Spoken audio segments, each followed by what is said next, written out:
In this episode of the Hormone Replacement Therapy for Women podcast with Angie Nichols, we talk about testosterone for women. Please like and subscribe. Thank you. And hit that notification bell so you won't miss anything. Hello, Angie. How are you? Hi, Stephen. I'm doing well. Thank you. How are you? Fine, thanks. Welcome to the new episode of our podcast we're doing together. And today we are covering the topic of testosterone for women. So let's get right into it. First question. Okay. Do women need testosterone? Isn't that a male hormone? We need it just as much as men, but we just don't need as much of it. We need about 10% of the testosterone that men need. So it's just important for our overall well-being as it is for you. Okay. And what are the benefits of testosterone for women then? They're going to be the same as for men. With women, when we have our testosterone in a good range, we're going to have an overall sense of well-being. We get better energy, better strength, better endurance, better sex drive. We have better bone density. Sexual function is better. We will experience a decrease in the visceral body fat and less subcutaneous fat. It also lowers insulin resistance. And surprisingly, it helps to decrease our risk of breast cancer. Okay. And should all women be taking testosterone then? Every woman that wants those benefits should certainly be taking testosterone, with the exception, there are some women that would not need to take testosterone, and that's going to be women that are pregnant or women that are nursing. They would not be taking testosterone for sure. Any woman that has a hormone-responsive cancer would not be a candidate for taking testosterone. And if you're planning to become pregnant, we don't recommend taking testosterone in that case either. But before one decides to take testosterone, you should check levels first or be symptomatic, no? Absolutely. We look at levels, but also symptoms, just like in men. If we start seeing women that are having difficulty losing weight, their energy, their stamina is not where it should be, they are losing muscle mass, those are all indications that testosterone is definitely called for. And what are those ranges for women, the normal ranges? I have no idea. It's very, very different. It depends on a woman's age as to what's considered to be a normal range. So as you know, when we look at the lab values and we see normal ranges, that only represents an average of everyone that they test. And those are generally a population of older, unhealthy people. But it's also going to vary because a woman's testosterone is going to be much higher when she's younger than when she's older. But most of our women are going to feel and function their best when we get their free testosterone in about the 200 range. But of course, we look at free testosterone too, not just the total testosterone.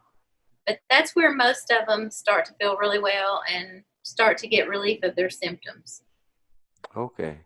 And if women take testosterone, won't they become too masculine? Not if you're taking therapeutic doses, and once you get relief of symptoms, you stop. Now, women can, if you let the testosterone get into excessive ranges, they can start to experience some hirsutism. You can experience acne. You can experience a thickening of the vocal cords, and so the voice will change. I can tell you from my personal experience, my voice doesn't sound like it did 10 years ago because of testosterone. But it doesn't sound like a man, I don't think, but it's definitely different than it was previously. At one point, my testosterone got a little too high accidentally. It wasn't on purpose, and we wouldn't try to put someone's there, but it certainly can. And I mean, if you look at female bodybuilders, I mean, I'm sure everybody has heard sometimes, not in all cases, but there are instances where that level, and it depends on too how long it's sustained. If you get that testosterone level in a really high range and you keep it there for a long period of time, you're going to see more deepening of the voice. So you can get some of those symptoms. It's not going to turn a woman into a man.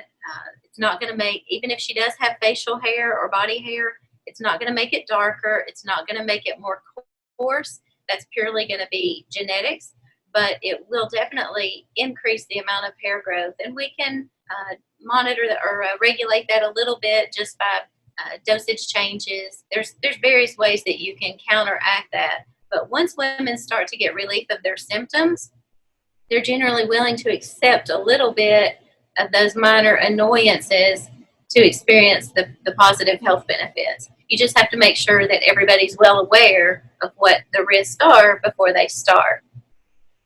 Okay, so those are the side effects that women experience while on testosterone: the acne, the hair growth. Mm-hmm. Any others? Yeah, you could experience enlargement of the clitoris.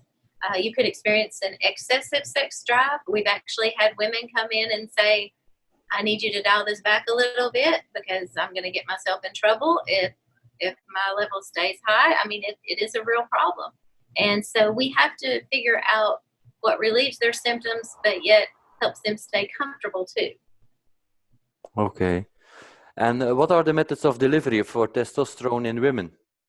Well, you can get it in a variety of ways, but our preferred way is going to be a cream, transdermal cream.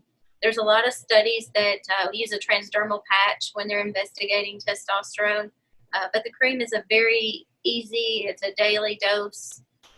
You apply it perivaginally. So we prefer that method of delivery because you can adjust it so easily. You can adjust it, in 1 day's time. You can also get it via injections. You get the up and down effect just like you would with men if you do injections. You could get it in a pellet form. A lot of the articles that you will read don't recommend pellets for women because you can't control it. Once it's there, if it's too much, you just kind of have to ride it out. If it's a cream or even an injection, if it's too high, it's going to wear off pretty quickly. So you're not going to have to endure a lot of side effects for a long period of time when you get it it has a shorter duration. Okay. I reckon the doses that are given to women are much lower than in men. Much, much lower than in men. The testosterone cream for men, it can range in potency from, say, 100 to 200 milligrams per gram. And for women, it could, start as little as 10 milligrams per gram, or 20 or 30, 40 milligrams per gram. So it really depends on symptom relief and where that dose will be ultimately. Okay. So the commercial 1% and 1.5% gels that are on the market are more effective for women than they are for men then? Absolutely, yes. Okay. And is testosterone for women approved by the FDA? It is not approved by the FDA for use in women.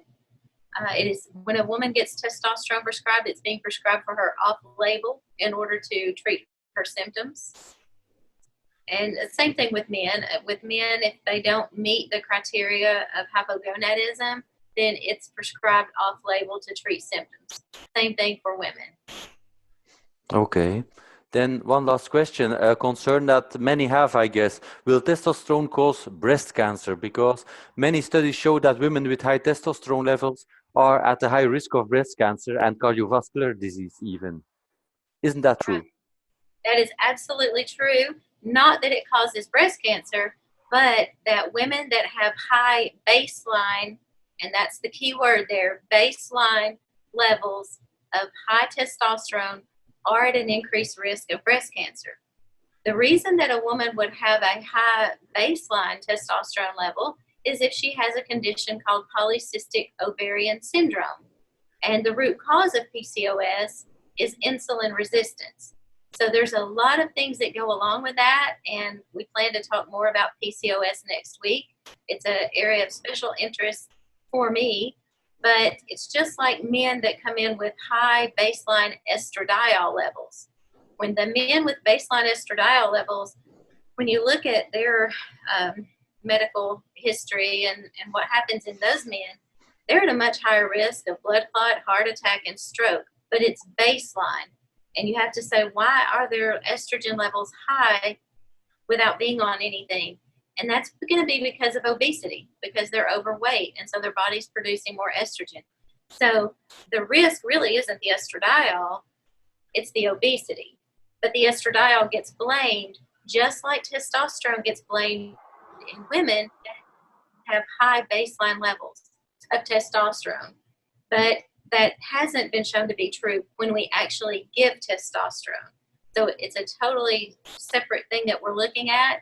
They are actually using testosterone in the United States to treat women with breast cancer. There's a doctor in Ohio. Her name is Dr. Rebecca Glasser. She has done a tremendous amount of research on women in breast cancer and she's implanting testosterone pellets near breast tumors. I had hoped to get some of those slides, and maybe I will be able to get those on so that you can actually see some of the pictures, because you can see the reduction in breast tumors just by implanting those pellets. So we're actually using it to treat breast cancer. It doesn't cause breast cancer. Okay, and the same goes for cardiovascular disease? Same goes for cardiovascular disease. It does help to improve your lipid profile. It does help to reduce blood pressure because it's a vasodilator, so it opens up vessels and reduces your blood pressure. So it helps you in many ways that way too. And, heart disease is like the number one killer of women. So 90% of women will succumb to heart disease. So for that and the breast cancer prevention alone, that's reason enough to take it. But there are plenty of other benefits to taking testosterone that women should be taking, especially past menopause. Okay, I think that was very comprehensive. I learned a lot. I'm sure the viewers will learn a lot of this too. So thank you so much, Angie. You're welcome. A couple of the pictures that I showed you that you'll see on the slides, I don't know if you saw the testosterone transformation. This is a 60-year-old female. She is a patient of ours. She's given us permission to use her pictures. She, for a long time, has been in law enforcement, and she's always had a dream of going to the police academy. And so she said she never felt that she was strong enough or had the endurance or the stamina to complete that program, because it's a very rigorous program. And so after being on testosterone now, she feels like she has the strength, and she's almost completed. She's almost gone through the program. And if you look at her before and after pictures, it is shocking. And this lady has had no surgery. There's no photoshopping here of any sort, but it just shows you, because not only the benefits that we talked about earlier, but I'm sure as a dermatologist you appreciate this about the positive effects that it has with the collagen production, improved skin tone and texture and all of that. And I think that's a pretty great transformation. And then there was another picture or group of pictures that was my mother and Keith's mother parasailing. And that's a 71 and 72-year-old female, both on testosterone therapy and hormone therapy. And so you can see they're out enjoying life, having a lot of vitality. And we do it for our mothers. If there was any doubt in our minds that it wasn't the right thing to be doing it, we certainly wouldn't be giving it to our moms. So I wanted to share those pictures with their permission. And then there was one more that I sent, because this is what makes it fun for me, is to see the transformation, to see patients' lives actually being changed. Because most women are not going to have access to this information if you're just going to your primary care doctor. And it's not their fault, because they're not trained in medical school on this. But the other one is a 70-year-old lady. She plays tennis with the high school students and actually beats some of the high school students. She does Zumba 3 times a week. Very vivacious, very healthy, happy. She has a cardiologist. She's had some problems in the past, and he wasn't so sure about her being on hormone therapy, which now knowing what we know, it should be one of the first line drugs that cardiologists use. But she has told him, I don't care. There's no way in the world I will stop taking my hormones because of how much benefit I have seen. And you can see her there playing tennis. And that's what it's all about. It's just about improving quality of life for as long a period of time as we can. Yeah, those are amazing stories. Thank you so much.